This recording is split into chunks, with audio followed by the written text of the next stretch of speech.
सामने कोई रख दे और आपको अपमान करके कहे कि खाइए, आपको स्वाद आएगा उसमें? बोलिए। आपके सामने 56 भोग भी रख दे और कहे कि खाइए और आपको अपमान करता जाए, स्वाद रहेगा कुछ उसमें? लेकिन आपके सामने रूखी सूखी भी है और कोई प्रेम से अश्रु बहाता हुआ प्रेम से खिलाए, भाव से खिलाए, भला कोई स्वाद बचेगा? सारे स्वाद उसमें समा जाते हैं। इसलिए तो भगवान ऐसे हैं कि दुर्योधन के यहाँ 56 भोग त्याग देते हैं और विदुर के यहाँ छिलके जाकर खा लेते हैं। स्वाद उन छिलकों में भी आता है, कोई कृष्ण से जाकर पूछे।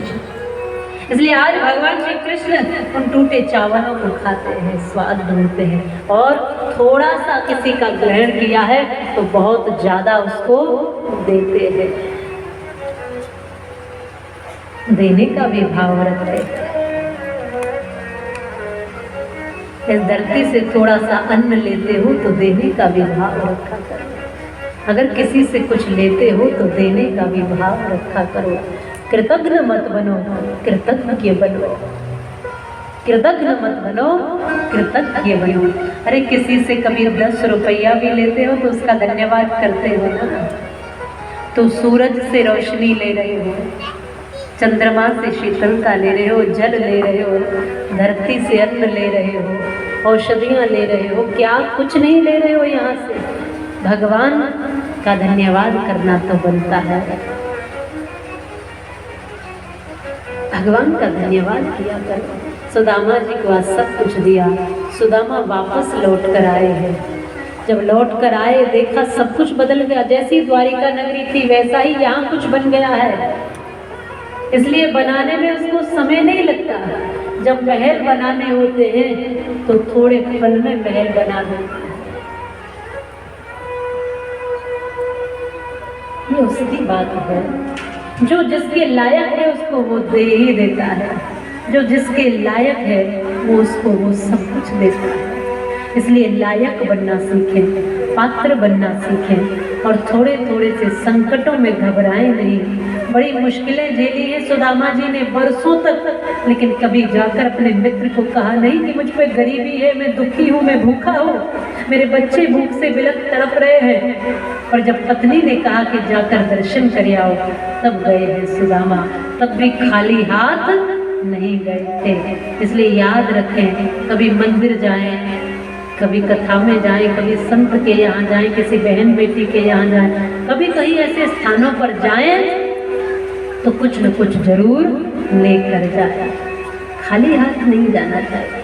और मैं तो ये कहती हूँ किसी के भी यहाँ जाओ, चाहे पड़ोसी के यहाँ जा रहे हैं, कुछ न कुछ जरूर लेकर जाए। आज भगवान ने वह सब कुछ दिया। सुदामा जी से थोड़ा सा लिया और बहुत कुछ सुदामा जी महाराज को आज भगवान ने दे दिया है। इसलिए जिस व्यक्ति को जो भी लगता है कि मेरे जीवन में कोई कष्ट है, मेरे जीवन में कोई परेशानी है, मेरे जीवन में कोई दुख है, मेरे जीवन में कोई तकलीफ है, याद रखो उन सारी तकलीफों को दूर करने के लिए श्री कृष्ण हमारे खड़े हुए हैं, हमारे साथ है। वो दिखाई नहीं दे, हो सकता है वो दिखाई नहीं दे, लेकिन फिर भी कृष्ण हमारे साथ है। हो सकता है कि वो हमें दिखाई न दे, हो सकता है कि हम उनको न सुन पाए, पर वो हमें सुनते जरूर है। इसलिए अपने आत्मबल पर खड़े रहना, अपने आप को मजबूत करना, अपने आप को अडिग रखना, अपने आप को पहचानना, अपने जीवन को और अच्छा बनाना। जीवन में जो हारने वाले लोग हैं वो जीवन से हार कर जीवन को कहाँ जिएंगे। आओ जीवन को हार कर या मार कर नहीं, जीवन को जीवन समझकर और जीवन को बड़े मुश्किल से मिला है ऐसा सौभाग्य समझकर, और एक बार जो मिला है अगर उसको यूं ही समाप्त करते हैं, यूं ही बर्बाद करते हैं, तो बार बार ये मिलने वाला नहीं। कितनी मुश्किलों से ये जीवन मिला, ऐसे ही समाप्त करने के लिए नहीं, ऐसे ही उदास और निराश और हताश जीवन रहने के लिए नहीं है। जीवन बना है तो जीवन को समझ करके जीने के लिए बना है। आओ, कितने भी कष्ट और संकट हो, एक न एक दिन जरूर भगवान उनको दूर करता है। इस भरोसे के साथ यह भाव रखते हैं, दुख में मत घबराना, दुख में मत घबराना पंछी,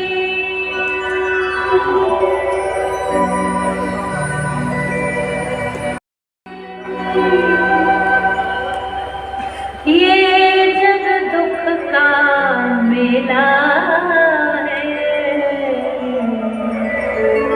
चाहे भीड़ भरी अंबर पर उड़ना तुझे अकेला है, चाहे भीड़ भरी अंबर पर उड़ना तुझे अकेला है, चाहे भीड़ भरी अंबर पर उड़ना तुझे अकेला है, चाहे भीड़ भरी अंबर पर उड़ना तुझे अकेला है। दुख में मत घबराना पंछी, दुख में मत घबराना पंछी, ये जग दुख का मेला है, चाहे भीड़ भरी अंबर पर उड़ना तुझे अकेला है, चाहे भीड़ भरी अंबर पर उड़ना तुझे अकेला है।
उसका नाम अमर है जग में,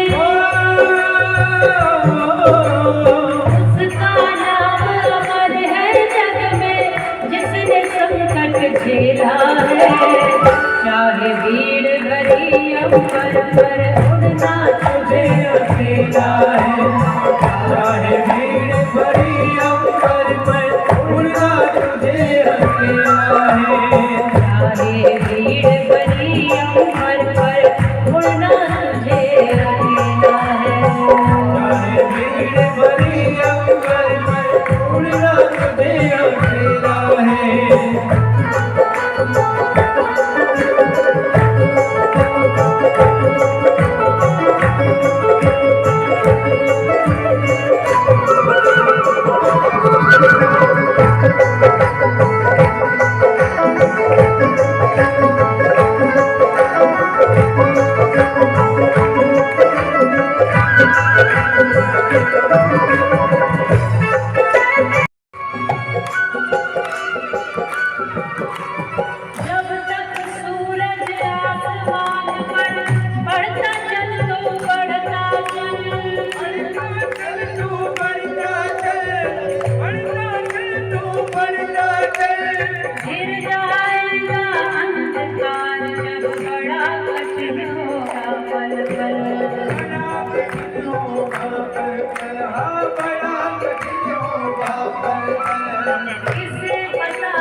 अपने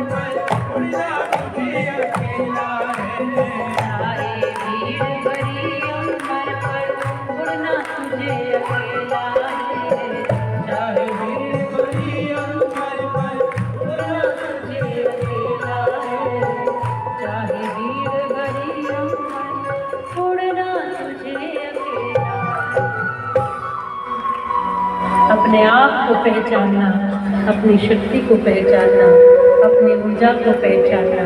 केवल शरीर नहीं हो, शरीर केंद्रित नहीं हो, आप आत्म तत्व हो, इस बात को जानना और आगे बढ़ते चले जाना। भगवान श्री कृष्ण ये समझा रहे हैं, बता रहे हैं। भगवान श्री कृष्ण अपने जीवन काल में बड़े बड़े कार्यों को किए जा रहे हैं। भगवान श्री कृष्ण अपने जीवन काल में उन कार्यों को किए जा रहे हैं जिनसे धर्म की रक्षा हो, राष्ट्र व्यवस्थित हो, एकजुट सारा राष्ट्र हो। श्री कृष्ण ने संपूर्ण जीवन अपना धर्म की स्थापना के लिए और राष्ट्र को एक करने के लिए लगाया है। पूरे राष्ट्र को एक धागे में पिरोने के लिए पूरा जीवन लगाया और धर्म की रक्षा और स्थापना में अपना सारा समय दिया है। समय बीतता चला गया।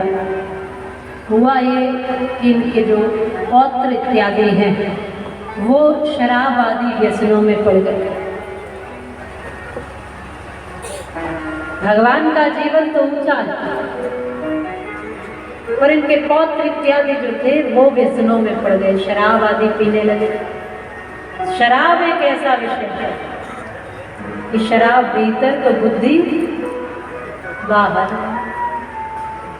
शराब ऐसा विषय है, बड़ी से बड़ी चूक आप कर दो, बड़ी से बड़ी गलती आपसे जीवन में हो जाए, आप संभाल सकते हो, सुधार सकते हो। लेकिन शराब अगर पीने की आदत है तो शराबी व्यक्ति अपनी चूकों को सुधारने में सक्षम नहीं होता जब तक कि शराब को न छोड़ दे। पहले शराब छूटती है तब कुछ बुराइयां और छूट सकती है। शराब पीते पीते आप सोचो कि सारी बुराइयां मैं छोड़ दूं, संभव नहीं।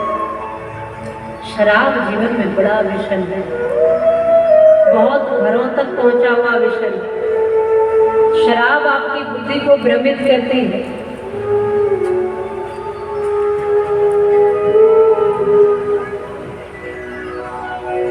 इसलिए अगर परिवारों में ये है तो निकाल देना इसे। ये व्यासपीठ से आह्वान करते हैं। लाखों ही घर शराब ने बर्बाद कर दिए हैं और गुलशन कई उजाड़ कर वीरान कर दिए। आप वातावरण देख लो ना उन घरों का जिनमें शराब आदि मांसाहार इत्यादि का सेवन होता है। वहाँ लोगों के स्वभाव देख लो, वहाँ लोगों के रिश्तों की मजबूती देख लो, वहाँ लोगों को देखो। और जिन घरों में शराब आदि व्यसनों का सेवन नहीं होता वहाँ लोग हर कदम पर संभलने की उम्मीद रखते हैं, हर कदम पर संभलने में सामर्थ्यवान रहते हैं।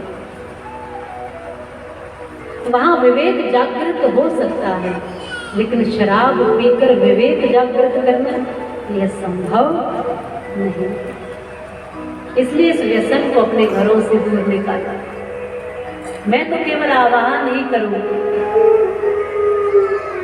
यह आपके पैरों को ही नहीं आपके जीवन को भी कमजोर करती है, आपके रिश्तों को भी कमजोर करती है, आपके मान सम्मान को भी कमजोर करती है।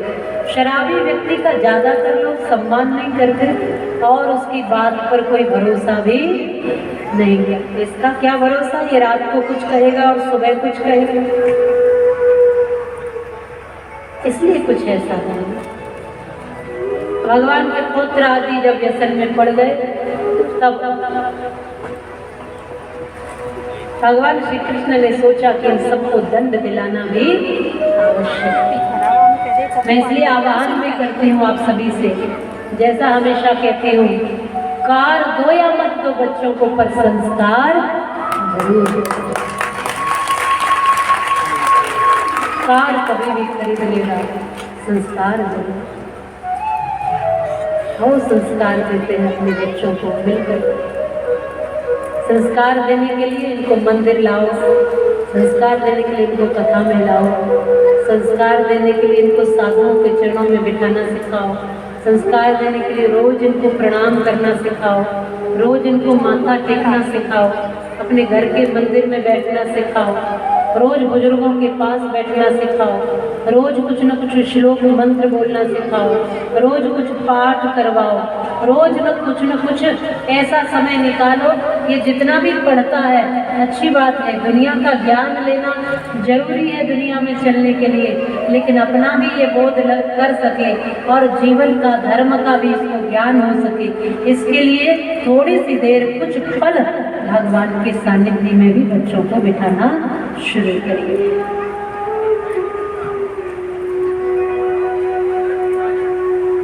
आज जब शराब आदि व्यसनों में पड़े भगवान ने सोचा कि इनको दंड दिलाना है। कैसे दंड दिलाया? आज ये मदांध होकर के एक बालक को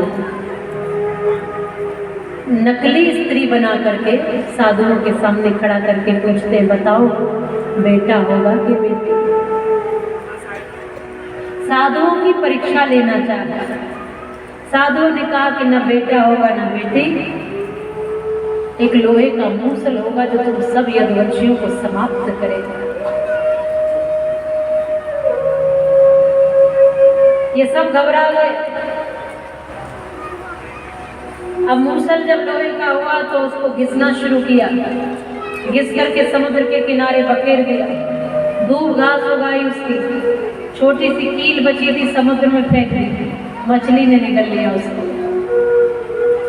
वो मछली को जब पहेली ने बाहर निकाला, उसका पेट चीरा तो उसमें वो कील निकली, वो नोक निकली और उसने अपने तीर पर लगा लिया कि शिकार में अच्छा रहे। समय बीतता चला गया, ये व्यसनों में यूं ही पड़े रहे यदुवंशी। एक दिन खूब शराब पी और पी करके ये एक दूसरे से झगड़ने लगते, क्योंकि शराब पीने के बाद कौन अपना कौन पराया ये बोध ही नहीं होती। कौन छोटा कौन बड़ा, किसका सम्मान किसका अपमान, कुछ बोध नहीं होती। जो लोग शराब के नशे में अपने पिता को गालियां देते रहते हैं, फिर सुबह में माफी मांगते हैं कि हमें पता नहीं था, ध्यान नहीं था, तो ऐसी चीजों का सेवन क्यों करते हैं जो तुम्हारे ध्यान से तुम्हें भटकाता है?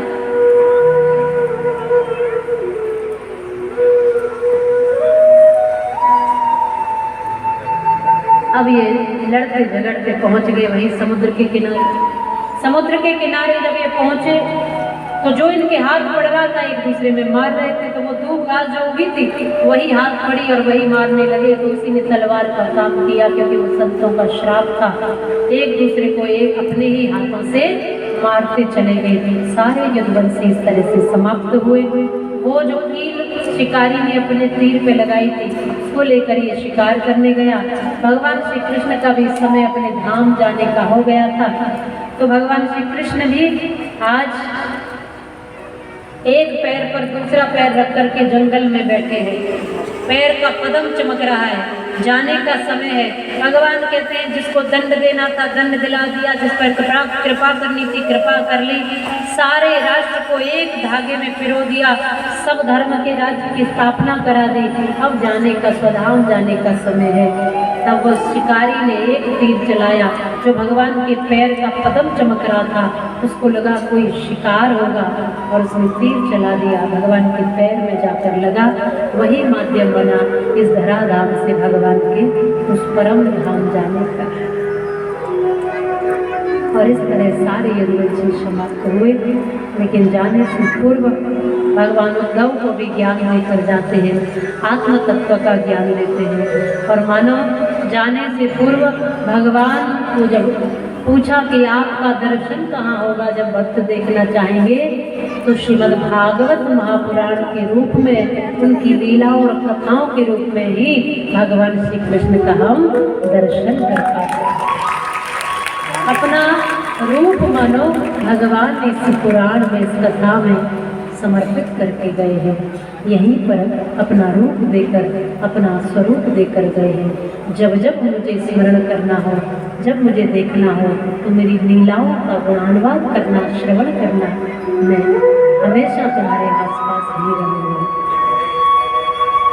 जब जब भी भगवान का स्मरण करोगे लगेगा वो पास में ही, जब जब भी उसकी लीला और कथा सुनोगे लगेगा वो यहीं आसपास ही है, जब जब भी उसका ध्यान करोगे वो आसपास ही होता है। जब मन में कोई अच्छा संकल्प लेने लगो तो समझना भगवान हमारे मन में आकर बैठ गया।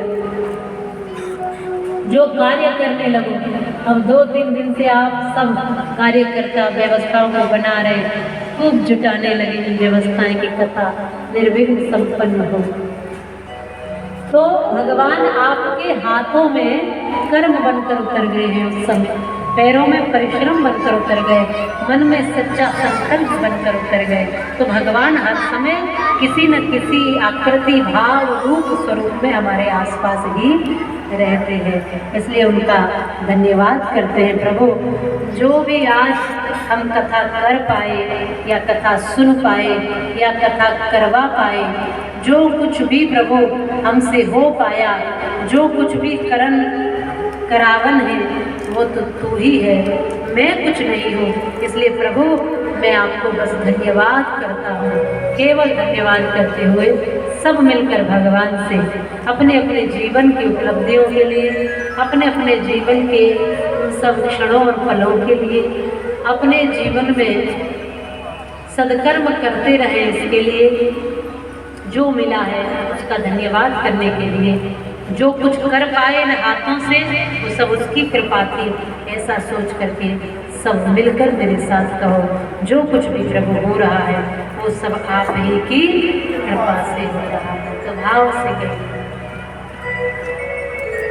मेरा आपकी कृपा से